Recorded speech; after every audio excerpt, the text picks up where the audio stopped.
Peggy 18.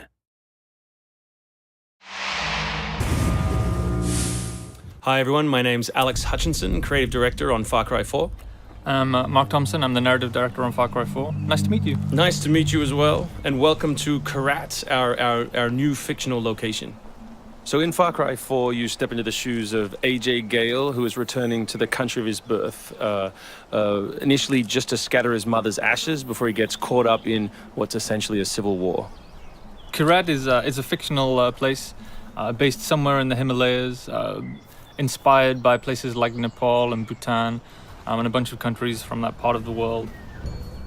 So looking out there, you know, one of the core things of any open world game, that sort of excitement and mystique and hope of an open world is, you know, what is all that smoke coming from? You know, what temples are out there? What secret locations? So we've peppered the world with different places to find, all of them filled with loot and secrets and collectibles and all that good stuff. And of course, the open world of Far Cry is densely populated with a variety of different animals, Beasts. And also that's some kind of yak. I don't even know what that animal was. yak, I believe. Is it a yak? With next-gen fur. Next-gen fur, that's true. Individually modeled hairs. So you see here with with the eagle, you won't see it in this demo, but you can be attacked from above for the first time in a Far Cry game. So we've tried really to play with verticality, to have threats above and below you. And obviously you can still get involved in the ecosystem of the animals and hunt. And You can throw bait now. Yes, to attract animals. Yeah, and stuff like the eagle stealing the morale of the goat. Like, it isn't scripted, that's just what happens at the intersection of those two different AI systems talking to each other. The goal being that every player tells themselves a different story, that they get different surprises, that they have a different story to tell their buddies when they come to work the next day or go back to school or whatever. So there are a bunch of new tools in Far Cry 4, one of which you'll see here is the grapple. We wanted to make something that allowed you to clamber over those annoying cliffs you sometimes came across in Far Cry 3, and something that would also lean into the much more vertical, much more sort of mountainous regions we were building in this game. And that was a pretty simple example, but the level designers get pretty crafty with the setup. We have these areas we're calling adventure zones in the new game, which will take you to places like temples, which you can see from afar, and force you to use the grapple in sort of really interesting and different ways.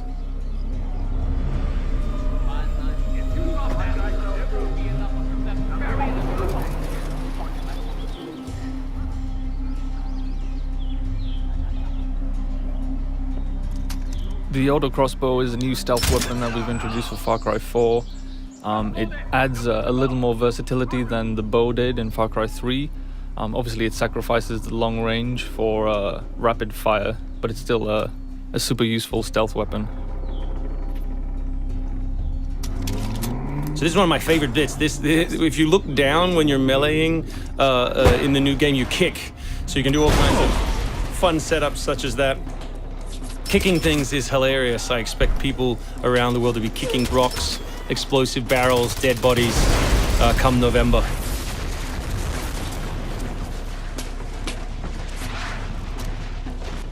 Our goal really was just to provide as many tools as possible, whether vehicles or animals or weapons or, you know, goofy stuff, and let people fit them together any way they want. Yeah, and we've snuck a few features in that fans of Far Cry 3 I think are going to be surprised by. Drive and shoot. Yes. So drive and shoot, obviously it's a bit frustrating to be chasing someone forever and have to sort of drive in front of them, pull over and wait for them to get out. So now in the vehicles you can drive and shoot with any one-handed weapon. And you can also do driving takedowns from any vehicle, which I really like. So this idea of leaping from your vehicle into another vehicle, do horrible things to them, boot them out the side, and then continue on your merry way. You can now deliver death without even leaving your seat. So wingsuit is still here, and it's really cool, as you see, and actually when the space became more vertical, it actually became more fun. The mountainous environment means that there's a lot more wingsuiting to be found. And hopefully you won't get it before the middle of the game.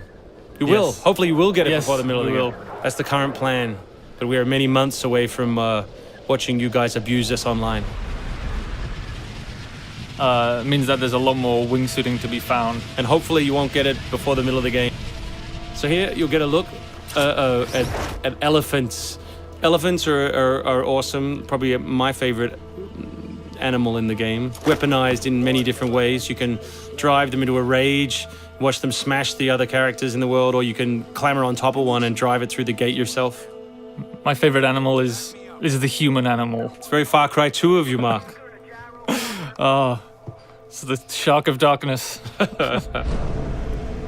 So co-op is a massive part of the new game. It's one of our big ways of opening up the open world and letting you play any way you want.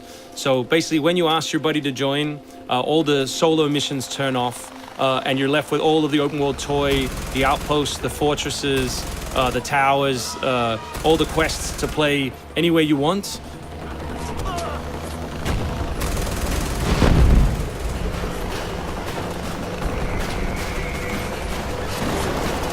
All right, let's do this.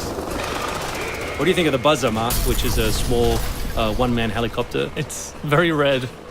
No, but it's cool because it gives like this almost like developer perspective on the world. Like you normally in Far Cry 3 you could never really see an outpost, or you couldn't engage with an outpost from this kind of vantage point, which is really cool.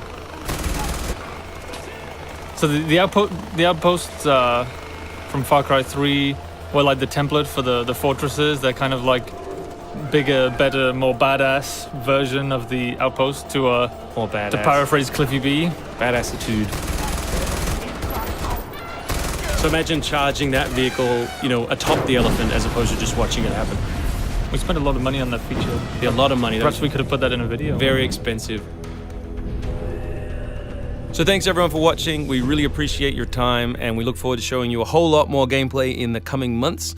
The game ships, of course, November 18th worldwide on PS3, PS4, Xbox 360, Xbox One, and PC.